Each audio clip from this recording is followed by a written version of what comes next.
बिस्मिल्लाहिर्रहमानिर्रहीम। अस्सलाम वालेकुम दोस्तों, क्या हाल चाल है? ठीक है, सब खैरियत से। अल्लाह पाक से दुआ है कि अल्लाह पाक आपके रिज़्क़ में उम्र में ढेरों बरकत अता फरमाए।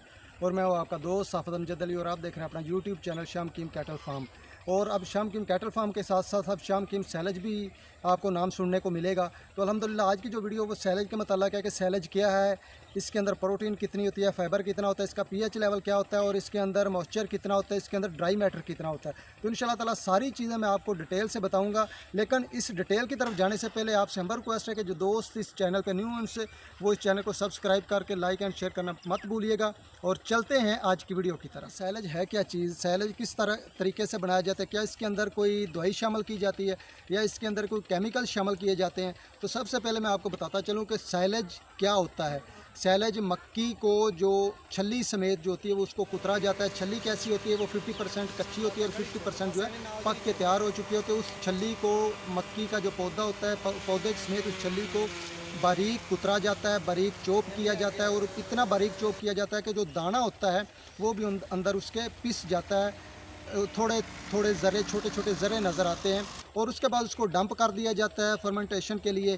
चाहे आप उसको इस तरीके से धड़ों की सूरत में डंप कर दें या आप उसको बेल की सूरत में पैक करके रख लें। एक ही बात है कि उसकी सिर्फ हवा और रोशनी बंद होनी चाहिए ताकि वो ख़राब ना हो। और 35 से 40 दिन का पीरियड होता है। उसके बाद जब हम इसको खोलते हैं तो इसकी फर्मेंटेशन पूरी हो चुकी होती है इसके अंदर, यानी कि गलने सड़ने का जो अमल है वो मुकम्मल हो चुका होता है। और इसके अंदर जो प्रोटीन का लेवल है वो बढ़ चुका होता है। और उसको बाद जब हम उसको इस्तेमाल करते हैं तो उसका बहुत ज़बरदस्त रिज़ल्ट मिलता है। और इस मुकम्मल तरीक़ेकार को सैलज हम कहते हैं। जो लोग कहते हैं कि छल्ली निकालने के बाद जो कड़ब बचती है, सब्ज़ चारा बचता है, उससे भी सैलज बन जाता है, तो मेरा ख्याल में वो सैलज नहीं होता, वो सिर्फ सब्ज़ चारा ही होता है। क्योंकि जिसके अंदर प्रोटीन नहीं है, फाइबर नहीं है, कुछ भी नहीं है, तो वो फिर सैलज तो ना हुआ ना। वो तो सिर्फ एक खुराक बन गई है, पेट भरने के लिए वो ग़िज़ा बन जाएगी, लेकिन वो ग़िज़ाइयत से भरपूर नहीं होगा।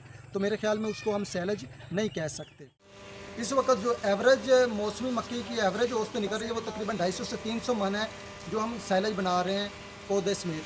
और उसमें से जो दाना निकलता है, जो छल्ली निकलती है, वो तकरीबन 50 से 60 मन एवरेज होती है। उसके अगर हम कैलकुलेशन करें तो जानवर को अगर हम 5 किलो सैलज इस्तेमाल करवाते हैं तो उसके अंदर 1 किलो जो होता है वो दाना होता है।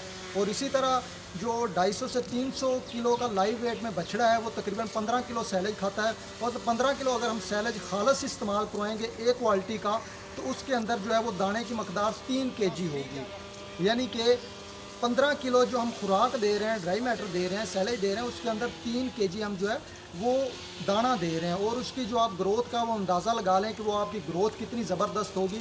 तो इसलिए मेरे कहने का मकसद है कि अगर बगैर दाने के हम सैलज ख़रीदेंगे तो वो हम सैलज की क्वालिटी पे कंप्रोमाइज़ कर रहे हैं कि हमें क्वालिटी से कोई गरज नहीं है। जो न्यू दोस्त हैं, जो न्यू फार्मर हैं, वो इस चीज़ को नोट कर लें कि सैलज ख़रीदते वक्त कभी भी सस्ता सैलज ना ख़रीदें। अगर कोई कहता है ना कि ये आपको सस्ता सैलज भी हम दे सकते हैं, तो उसका मतलब है कि वो आपको कम क्वालिटी, लो क्वालिटी वाला सैलज देगा, तो उसका आपको जो है वो खातर ख्वाह रिज़ल्ट नहीं मिलेगा। इसलिए कभी भी क्वालिटी पे कंप्रोमाइज़ ना करें और अच्छी से अच्छी चीज़ परचेज़ करके जानवरों को इस्तेमाल करवाएं और इस सैलज का जो आपको रिज़ल्ट है वो ज़बरदस्त मिलेगा। उसके बाद मैं आपको बताता चलूँ कि सैलज के अंदर जो इसके अंदर जो ग़िज़ाइयत होती है वो कितनी होती है। इसका जो प्रोटीन का लेवल है वो तकरीबन 8.2% से लेकर 9% तक इसके अंदर जो है वो प्रोटीन होती है सैलज के अंदर, जो खालस सैलज होता है। और उसके बाद जो फाइबर होता है उसके अंदर वो 25% से लेकर 28% तक इसके अंदर फाइबर पाया जाता है। उसके बाद इसके आगे आते हैं कि इसके अंदर ड्राई मैटर कितना होता है और इसके अंदर मॉइस्चर कितना होता है, यानी कि इसके अंदर पानी की मकदार कितनी होती है। तो तकरीबन 62% से लेकर 67% तक इसके अंदर पानी की मकदार होती है। और तकरीबन 30% से लेकर 33% तक इसके अंदर ड्राई मैटर होता है, यानी कि इसके अंदर खुश्की होती है। और इसके बाद आगे हम चलते हैं कि इसका पीएच लेवल कितना होता है। और पीएच लेवल जो इसका है वो तकरीबन 3.8 से लेकर 4.2% तक इसका पीएच लेवल होता है। और पीएच लेवल जो है वो हर इंसानी जिस्म और जानदार जिस्म के अंदर पाया जाता है। इंसानी जिस्म का जो पीएच लेवल है वो 7 होता है, लेकिन जो ये सैलज का पीएच लेवल है ये तकरीबन 3.8 से लेकर 4.2 तक इसका पीएच लेवल होता है। ये चंद चीदा चीज़ें आपको बताने का मकसद ये था कि आप सैलज ख़रीदते वक्त इन चीज़ों का लाजमी ख्याल रखें, कभी भी क्वालिटी पे कंप्रोमाइज़ ना करें। हम वो रेट पे कंप्रोमाइज़ करते करते क्वालिटी पे भी कंप्रोमाइज़ कर जाते हैं, लेकिन बाद में 3 महीने के बाद पता चलता है कि हमने क्या खोया क्या पाया है। तो उससे बेहतर है कि सैले ख़रीदने से पहले आप तसल्ली कर लें कि उसके अंदर दाना पूरा है। और एक और चीज़ मैं आपको बताता चलूँ कि बाज़ जगह पे सैले जब ख़रीदते हैं या देखा जाता है कि वहाँ पे मोटा मोटा दाना नज़र आ रहा होता है, तो मोटे दाने का भी बहुत ज़्यादा नुकसान होता है। वो नज़र आने को तो आ रहा होता है, लेकिन वो दाना जो है वो हज़म नहीं होता जानवर के मैदे के अंदर, वो गोबर के ज़रिए ज़ाया हो जाता है। तो इसलिए जब भी सैले ख़रीदते हैं या सैले बनाते वक्त इन चीज़ों का ख्याल रखें कि जो दाना है वो नज़र भी आना चाहिए, बारीक बारीक ज़रे उसके नज़र आने चाहिए, और मोटा भी नहीं होना चाहिए, लेकिन नज़र लाजमी आना चाहिए। जितना ज़्यादा दाना नज़र आएगा आप अंदाज़ा लगा लें कि उतना ही दाने की मकदार जो है वो सैले के अंदर मौजूद होगी। तो अगर आप सैले ख़रीदना चाहते हैं तो अल्हम्दुलिल्लाह हमारे पास भी सैलेज मौजूद है। खुला सैलेज ताज़ा जो कुतरा होता है वो भी हम दे देते हैं जब बना रहे होते हैं। उसके अलावा अगर बेलों की शक्ल में, पैकिंग की शक्ल में अगर कोई हमसे ख़रीदना चाहता है तो वो भी 80 किलो की पैक हमारे पास मौजूद है। पूरे पाकिस्तान में हम डिलीवर कर रहे हैं।